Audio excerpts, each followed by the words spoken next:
সবাইকে আন্তরিকভাবে স্বাগত। যে যেখান থেকে আমার মুকুল স্যার ইউটিউব চ্যানেলটি দেখছেন সবার জন্য আন্তরিক শ্রদ্ধা, সম্মান এবং শুভকামনা।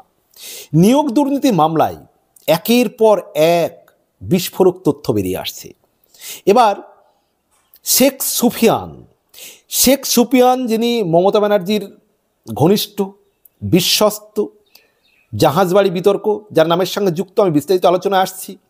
তো তিনিও নাকি 4 কোটি টাকা চাকরির জন্য দিয়েছিলেন কালীঘাটের কাকুকে, এবং 4 কোটি টাকা দিয়ে তিনি তার যে লিস্ট, তার যে তালিকা, সেগুলোকে চাকরি হয়েছে নাকি তিনি প্রতারিত হয়েছেন, সেটা আজকে আমি বিস্তারিত আলোচনা করব।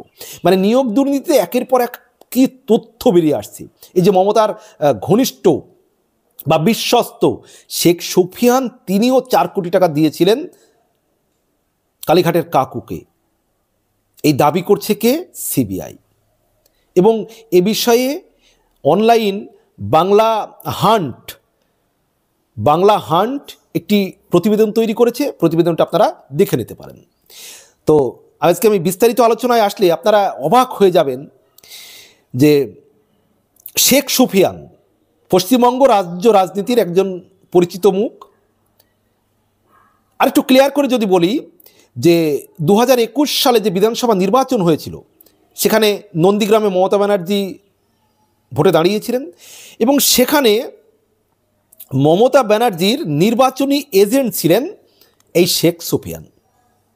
এবং এই শেখ সুফিয়ানকে নিয়ে একসময় জাহাজবাড়ি নিয়ে একটা বিশাল বিতর্ক হয়েছিল। তিনি জাহাজবাড়ি বানিয়েছেন, তা নিয়ে একটা বিশাল বিতর্ক হয়েছিল। তো যাই হোক, এবার নিয়োগ দুর্নীতি মামলায় সিবিআইকে দেওয়া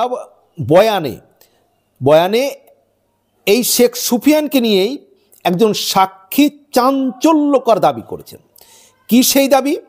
সিবিআই সূত্রে যেটা জানা যাচ্ছে, নিয়োগ দুর্নীতিতে চাকরির জন্য 4 কোটি টাকা দিয়েও প্রতারিত হয়েছিলেন শেখ সুফিয়ান। তাহলে মমতা ব্যানার্জির এত ঘনিষ্ঠ বিশ্বস্ত হয়ে তিনিও 4 কোটি টাকা দিয়ে প্রতারিত হয়েছেন। ওই সাক্ষী আরও কি জানিয়েছেন শুনি, দেখি। ওই সাক্ষী যেটা জানিয়েছেন, সেই টাকা নাকি তিনি দিয়েছিলেন কালীঘাটের কাকু ওরফে সুজয় কৃষ্ণ ভদ্রকে। তাহলে সুজয় কৃষ্ণ ভদ্র কতটা পাওয়ারফুল, কতটা টপ লেভেলের তার হাত রয়েছে দেখুন। এই নেতাদের আবার কালীঘাটের কাকুকে এসে দিতে হচ্ছে। কালীঘাটের কাকু ওরফে সুজয় কৃষ্ণ ভদ্রকে দিয়েছিলেন সেই টাকা। আদালতে দেওয়া সিবিআইয়ের নথি থেকে আরও জানা যাচ্ছে, প্রাথমিক ও এসএসসির তালিকা এই শেখ সুফিয়ানই পাঠিয়েছিলেন সুজয় কৃষ্ণ ভদ্রকে। প্রাথমিকের তালিকা পাঠিয়েছিলেন এবং এসএসসির তালিকা পাঠিয়েছিলেন শেখ সুফিয়ান সুজয় কৃষ্ণ ভদ্রকে।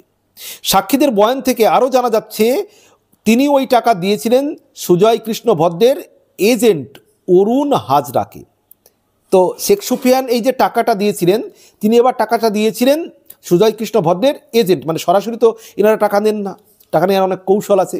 টাকা যখন বাড়িতে দিতে যাবে, সিসিটিভি ক্যামেরা বন্ধ রাখতে হবে, কেউ যেন বুঝতে না পারে, সরাসরি হাতে নেবেন না। এনারা আবার মানে ধাপে ধাপে এজেন্ট, বড় এজেন্ট, ছোট্ট এজেন্ট রেখেছিলেন। তো সুজয় কৃষ্ণ ভদ্রের এজেন্ট তরুণ হাজরাকে দিয়েছিলেন। তো যাই এখানে শেষ নয়, উঠে এসেছে আরও এক চাঞ্চল্যকর তথ্য।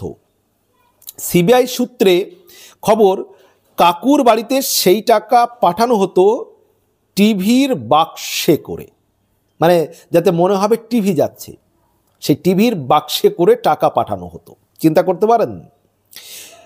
তারপরে গোটা বিষয়টা গোপন রাখতে, মানে গোপন তো রাখতে হবে, ধরা পড়ে গেলে তো আবার হবে না।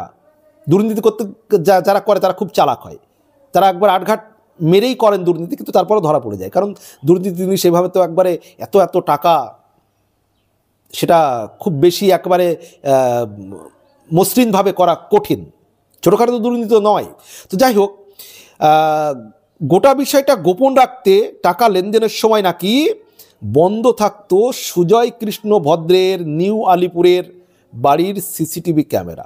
অর্থাৎ সিসিটিভি ক্যামেরায় যেন আবার এই লেনদেনের ভিডিও ফুটেজ রেকর্ডিং না থেকে যায়, তার জন্য সিসিটিভি ক্যামেরা, সুজয় কৃষ্ণ ভদ্রের বাড়ির যে সিসিটিভি ক্যামেরা সেই সময় বন্ধ থাকতো।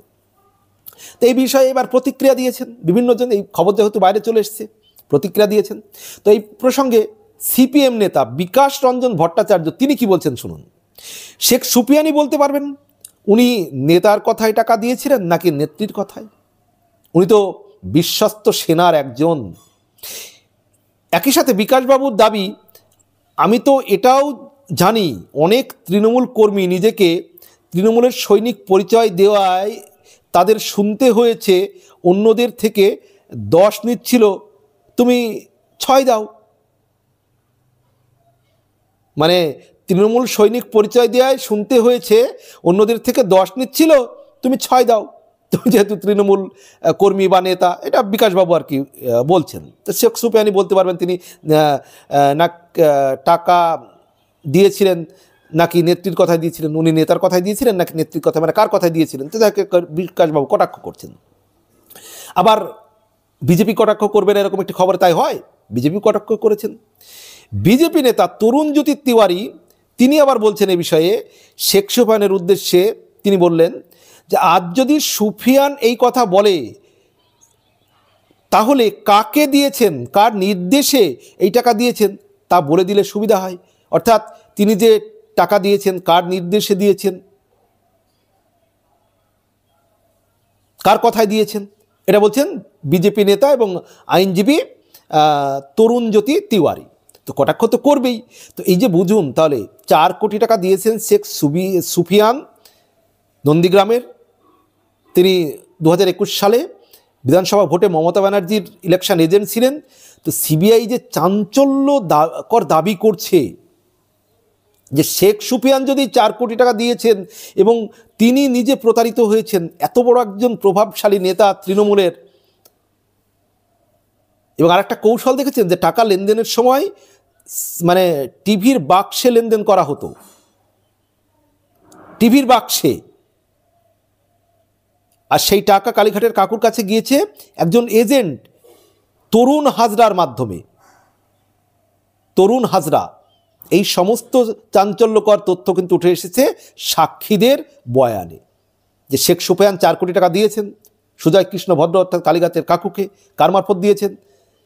এজেন্ট তরুণ হাজরার মাধ্যমে। এবং টাকাগুলো গিয়েছে কিভাবে? টিভির বাক্সের মধ্যে ঢুকিয়ে।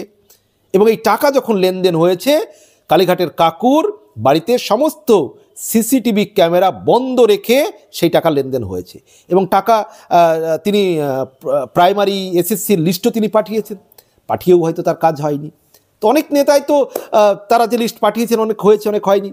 এর আগে তো আমরা এক বিধায়কের কল রেকর্ড শুনেছি যে প্রাথমিকেরগুলো হয়েছে, কিছু এসএসসিরগুলো এরকম একটা কল রেকর্ড একজন এমএলএর।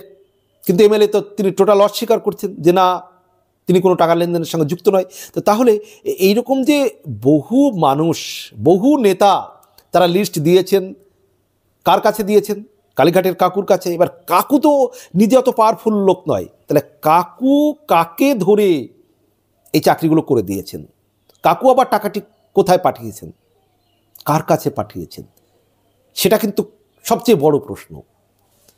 কারণ কাকু তো কোনো রাজনৈতিক প্রভাব থাকার কথা নয়, তিনি কোনো মিনিস্টার নন, তিনি কোনো নেতা নন। তাহলে তিনি আবার কাকে ধরে এই চাকরিগুলো করে দিতেন বা দিয়েছেন, এই টাকাগুলো তিনি কার কাছে পাঠাতেন, এটাই কিন্তু সবচেয়ে বড় প্রশ্ন। সেই মাথাগুলো কি সামনে আসবে? আপনারা কি মনে করেন জানাবেন কমেন্ট বক্সে। ভালো থাকবেন, সুস্থ থাকবেন, সবার জন্য অনেক অনেক শ্রদ্ধা, সম্মান এবং শুভকামনা। এবং এখনও যারা আমার চ্যানেলটি সাবস্ক্রাইব করেননি, প্লিজ বিনীত অনুরোধ আমার চ্যানেলটি সাবস্ক্রাইব করবেন। সবার জন্য শুভকামনা।